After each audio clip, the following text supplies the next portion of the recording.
seeing them on the other side, that was a little different for me. But other than that, once you throw that away and you kind of look at the scheme and, our offense versus their defense, you kind of forget about it in the middle of a game and while you're playing. So, we tried to execute to the best of our ability, and that was it.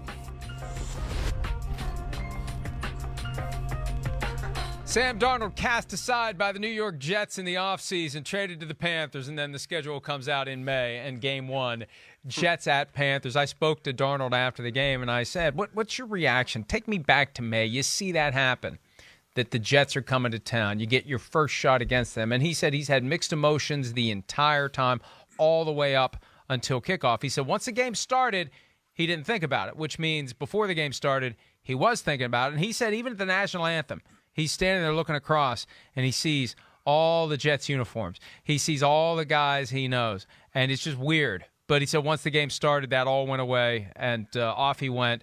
Got off to a good start with the Panthers, a team that could be pretty good. You never know how good that team is you beat in week one. Who knows? You could be like the Jaguars last year, win week one and lose the next 16. But, hey, this was one they had to have. I said last week, if the Panthers are going to have any shot this year, they've got to be able to hold serve at home week one against the Jets, and Darnold was able to pull it off. Well, I mean, when you talk about a feeling of playing your former team, I'll say this about any player, Mike.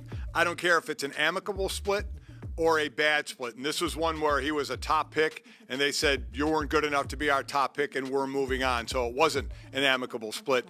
You want to torch your former team. Again, even if it's an amicable split, you want to torch your former team. And a lot of times, like Sam did, you're not going to come out and say that, but I guarantee you that is what's on your mind. So, without question, he got some satisfaction here. Runs for a touchdown. Certainly helps when you have Christian McCaffrey, who had his normal, about 180-some yards of total offense, just under 100 in receiving, just under 100 in rushing. It's a great security blanket to have, to toss it to him out of the backfield. Missed on the quick out in the end zone. He missed an open receiver, did Darnold one time, because there was a lot of talk of, well, it was all the talent around him in New York on why he didn't blossom. I full disclosure, when I was doing shows and he came out, I wasn't buying into Sam Darnold. What I saw out of him in college, with the turnovers, I thought I would see in the NFL. And I wasn't as quick to put it on the fact he had lack of talent in the Jets. So the jury's still out on me on Sam Darnold as far as where he's going to be as a NFL quarterback. But that feeling you have to have of playing your former team after them getting rid of you and getting the win, that had to be a sweet taste of victory for him yesterday. And, Mike, I think the jury's still out for Carolina Panthers owner David Tepper, who seems obsessed to get a franchise quarterback. They threw Teddy Bridgewater overboard after 1 year. I thought that was premature. I think they would throw Darnold overboard after 1 year if they thought they could get that short list, one of the best in the game, and they've been keeping an eye on the Deshaun Watson situation. I don't rule that out as a possibility, or someone else next year if Darnold isn't deemed to be good enough by the boss. Joe Burrow clearly was good enough last year. Then he had the injury in November at Washington. I've been concerned about whether or not he's going to be ready to go physically or mentally. You have your knee down there in the fray, bodies around it. Can you trust yourself to make the throws you need to make without worrying justifiably about somebody hitting that knee? He was awesome yesterday in every way. But the moment that fascinated me, overtime, 4th and short. There was a 4th down that they went for in their own end earlier that gave the Vikings all the momentum back. But here it is, overtime, 50 seconds left. He sees the Vikings crowd the line, fill the A-gaps, and he goes to the helmet. He told me afterward he changed it to a pass.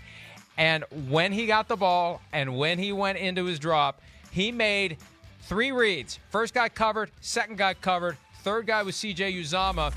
And he said they've been running that play in practice for 2 years. This past week was the first time he ever threw it to him in practice. And he said, I'm glad I did, because I have a feeling if I hadn't, he wouldn't have been ready for it in the game.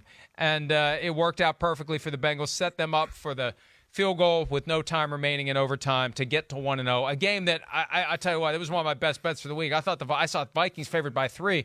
I thought the Vikings would outclass the Bengals. Joe Burrow and company proved me wrong. And that was the moment that a tie became a victory for the Bengals. Yeah, listen, I loved what he was trying to do, whether it was the motion receiver he may have wanted first or the other side he may have wanted second. Because in all honesty, Minnesota didn't play it horribly once he checked to that play, because the first couple options were gone for Burrow, and he went to his third option and to get the completion. So Minnesota did not play it bad, but it was nice to see Burrow. Well, we saw what Joe was doing last year before he got hurt. He came in and as a rookie was playing extremely well. And then to your point, and listen, this isn't rocket science. I'm not saying anything that's new. When you come back from an injury like that, there's the physical part of the doctor saying, you're fine. You are cleared to play. And then there's the mental hurdle that every player has to get over, decided depending on what that injury was, to when can you just let it go out there? When are you not going to worry about the trash that's around your legs where you're looking down at that more than down the field? You're trying to get away from that more than look down the field. So you have to get past that, and that's not happening until we get to the live games like this. So to see Joe, what he did last year, and then pick up again and start out with a Cincinnati victory, though Minnesota, give him credit, 10 points at the last 10 points to tie it up and go to overtime. For Cincinnati, that's when every Bengal fan had to be going, yep, here we go. We had this game won. Now they tie it. We're for sure going to lose it in overtime, and they win it in overtime. What a great mental and moral boost it is for that team to do that.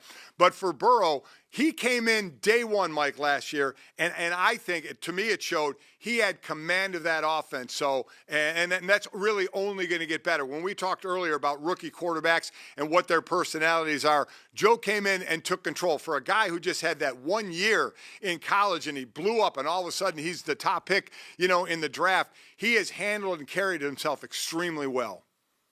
We mentioned earlier the Ryan Fitzpatrick injury. That's a hip. They're doing an MRI today to see how bad the damage is. There's concern that the ball came out of the socket, and, of course, it's going to cause damage going out, coming back in. He may miss some time. He's expected to miss some time. The question is how much.